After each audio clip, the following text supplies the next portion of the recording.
Welcome to మెగానే TV off the record. Nellore జిల్లా నూతన ఎస్పీగా బాధ్యతలు చేపట్టిన అజిత వేజెండ్లకు నెల్లూరు జిల్లాలోని సమస్యలు సవాల్గా మారాయి. వారానికో హత్య, 10 రోజులకు గంజాయి కేసు, వీటికి తోడన్నట్లు రాష్ట్రాన్ని ఉలిక్కిపడేలా చేసిన లేడీ డాన్ వ్యవహారం.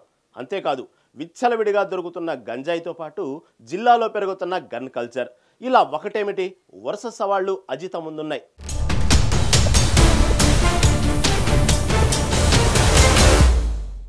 నెల్లూరు జిల్లా చరిత్రలో ఏడాదిగా కనీవిని ఎరగని రీతిలో క్రైమ్ రేట్ పెరిగింది. తెల్లవారితే ఏ దుర్వార్త వినాల్సి వస్తుందేమోనని భయపడుతున్నారట.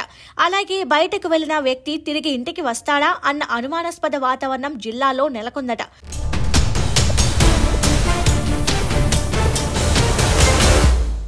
నెల్లూరు జిల్లా జైల్లో దాదాపు 100 మంది రౌడీ షీటర్లు రిమాండ్లో ఉన్నారంటే పరిస్థితి ఏ విధంగా ఉందో ఇట్లే అర్థమవుతోంది. కేవలం 10,000 రూపాయల కోసం నెల్లూరు నుంచి కిరాయి రౌడీలు ఒంగోలు వెళ్లి హత్య చేశారంటే నెల్లూరులో రౌడీయిజం ఏ స్థాయికి వెళ్లిపోయిందో అర్థమవుతుంది. గత కొంతకాలంగా నెల్లూరులో కొంతమంది కుర్రోళ్లు జేబులో సెల్ ఫోన్ పెట్టుకున్నట్లు కత్తులు పెట్టుకుని తిరగడం ఓ ఫ్యాషన్ గా మారిందట. వాహన చెకింగ్ సమయంలో లెక్కలేనన్ని కత్తులను పోలీసులు స్వాధీనం చేసుకోవడమే ఇందుకు నిదర్శనంగా చెబుతున్నారు. పోలీసులు కార్డన్ సెర్చ్, వెహికల్ సెర్చ్ ఇలా ఎన్ని ప్రయత్నాలు చేసినా క్రైమ్ మాత్రం తగ్గడం లేదట. గత ఎస్పీ బదిలీపై జిల్లా వదిలి వెళ్లిపోతున్న సమయంలో కూడా ఒక హత్య జరిగిందంటే పరిస్థితి ఏ విధంగా ఉందో అర్థమవుతుందని జనం చెబుతున్నారు.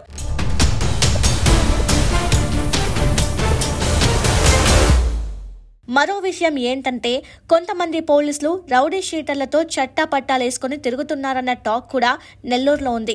పోలీసుల సావాసంతోనే రౌడీలకు పూర్తిగా భయం పోయిందన్న ప్రచారం కూడా జరుగుతోంది. దీనికి తోడు గతంలో మాదిరిగా ఈ మధ్య కాలంలో రాత్రిపూట పోలీసులు గస్తీ పెద్దగా ఉండడం లేదని జనం చెబుతున్నమాట. ఈ పరిణామాలు కొత్త ఎస్పీకి సవాల్ విసురుతున్నాయనేది వాస్తవంగా తెలుస్తోంది. ఇక నెల్లూరు జిల్లాకు తొలి మహిళా ఎస్పీగా బాధ్యతలు చేపట్టిన అజిత వేజెండ్ల వీటిని ఎలా పరిష్కరిస్తారన్నదే ఇప్పుడు జిల్లాలో హాట్ టాపిక్ అవుతోందట.